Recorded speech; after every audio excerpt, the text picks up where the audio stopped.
Break के बाद स्वागत है। लगातार हम चर्चा कर रहे हैं सीएम धामी के सामने कई चुनौतियां हैं, क्योंकि अब उनके पास काम करने के लिए वक्त पूरा है, लेकिन इस बीच में कई ऐसे काम करने होंगे जिससे अपनी परफॉर्मेंस उन्हें दिखानी होगी कि किस तरीके से उन्होंने काम किया, क्योंकि 2024 भी पूरा टारगेट में है और नगर निगम के चुनाव होने हैं। तो इन तमाम चीजें जो है इसे कैसे पार पाया जाएगा, इसी पर हम चर्चा कर रहे हैं। सभी मेहमान हमारे साथ यहाँ पर बने हुए हैं। मैं रुक करना चाहूंगी शांति प्रसाद भट्ट जी का। शांति प्रसाद भट्ट जी, क्या लग रहा है आपको, किस तरीके से परफॉर्मेंस होनी चाहिए सरकार की, क्योंकि अब तक तो उपचुनाव पर फोकस था, लेकिन अब काम करने का वक्त आया है। देखिए रीना जी, भारतीय जनता पार्टी ने युवा ने चेहरे पर दाव खेला था, दुर्भाग्य से वो चुनाव हारे। भारतीय जनता पार्टी की ये खूबसूरती समझ लीजिए कि उन्होंने फिर उन पर विश्वास जताया और उन्हें मुख्यमंत्री बनाकर एक संदेश दिया कि जिसके चेहरे पर पार्टी ने प्रचंड बहुमत प्राप्त किया है उसको हम अधर पे नहीं छोड़ेंगे। जबकि जो स्थितियां थी जनता के बीच में आई, मुझे उस पर कुछ नहीं कहना। बहुत बहुत बधाई भारतीय जनता पार्टी के उन तमाम कार्यकर्ताओं को जिन्होंने अपने सीएम के चेहरे को जिताने में जी जान लगाई। सीएम धामी जी को बधाई कि जिन आशाओं से जनता ने उन्हें वोट किया है उस पर वो खरे उतरे, ऐसी उम्मीद विपक्ष के नेता होने के नाते हम भी करते हैं। अब सवाल आ रहा है कि उनके सामने चुनौतियां क्या है। तो रीना जी, भारतीय जनता पार्टी ने जब ये सत्ता 2017 में संभाली थी तो 45,000 करोड़ के कर्ज में थी उस समय पर उत्तराखंड सरकार, और भाजपा ने कहा था कि ये कर्ज में डुबा दिया है कांग्रेस ने, हमको सत्ता दीजिए, हम इस कर्ज को कम करेंगे। दुर्भाग्यवश 5 साल में 3 मुख्यमंत्री और राज्य के अंदर 85,000 करोड़ से ज्यादा का कर्जा इस राज्य के ऊपर हुआ है। ये बहुत बड़ी चुनौती होगी एक नौजवान मुख्यमंत्री के लिए कि किए वादे में ये इस राज्य को कर्ज से मुक्त कैसे करेंगे।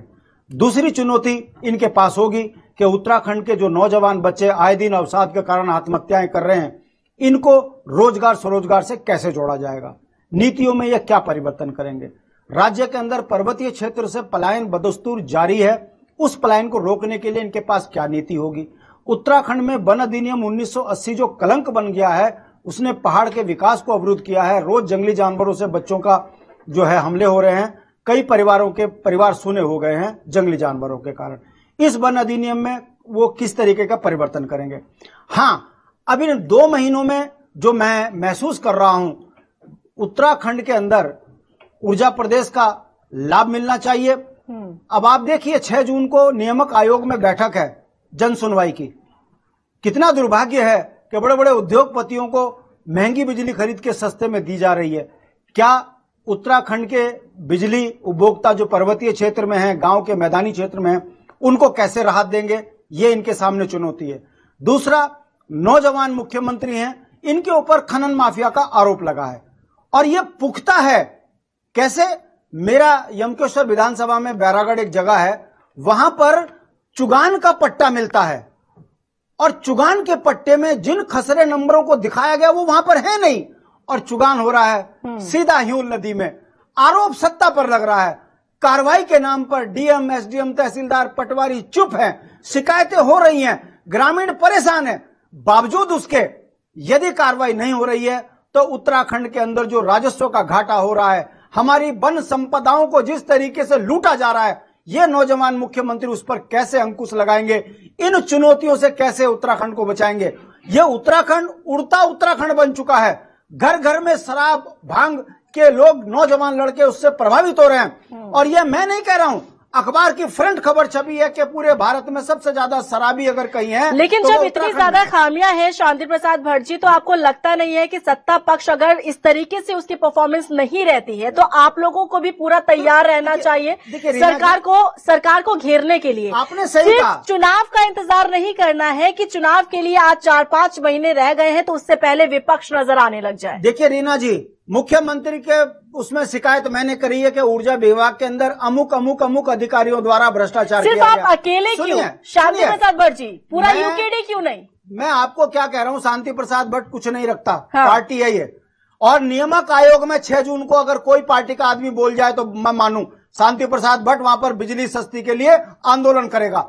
मैं बात क्या कहना चाह रहा हूं, क्या नौजवान मुख्यमंत्री जो हमारे मुख्यमंत्री हैं, क्या उत्तराखंड में शराब को बंद करेंगे?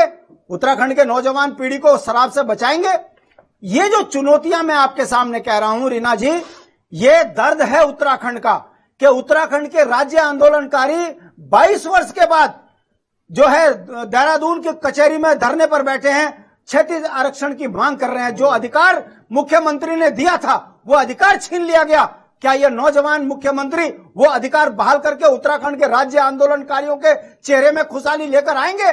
ये वो चुनौतियां हैं जो नौजवान मुख्यमंत्री के सामने खड़ी हैं, इसलिए क्योंकि इनको जब सत्ता दी तो 3 मुख्यमंत्री का दंश भारतीय जनता पार्टी ने झेला। उत्तराखंड के नौजवान बच्चों ने पुलिस की लाठियां झेली, हमारे परिवार के परिवार उजड़ गए।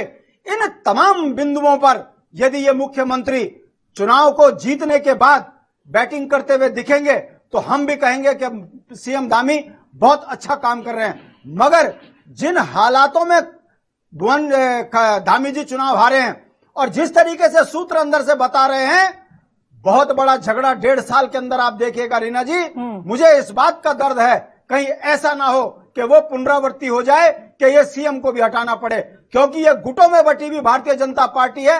यहाँ जो 60 से ऊपर के जितने भी विधायक जीत के आए हैं वो बर्दाश्त नहीं कर पा रहे हैं, और वो जो दर्द है वो उनका गाय बगाए चाय की चुस्कियों में निकलता हुआ दिख रहा है। और यदि इनको सहयोग नहीं मिला तो उत्तराखंड जो आज लगभग 85,000 करोड़ से ज्यादा के कर्ज में है, मुझे लगता है आने वाले 26 तक हमारी वो स्थिति हो जाएगी कि हम अपने कर्मचारियों को नौकरी तो छोड़िए तनख्वाह देने लायक। इसका जवाब सचिन गुप्ता जी देंगे। ये कैसे ठीक है, इसका जवाब दे देते हैं शांति प्रसाद वर्जी। सचिन गुप्ता जी इसका जवाब देंगे, लेकिन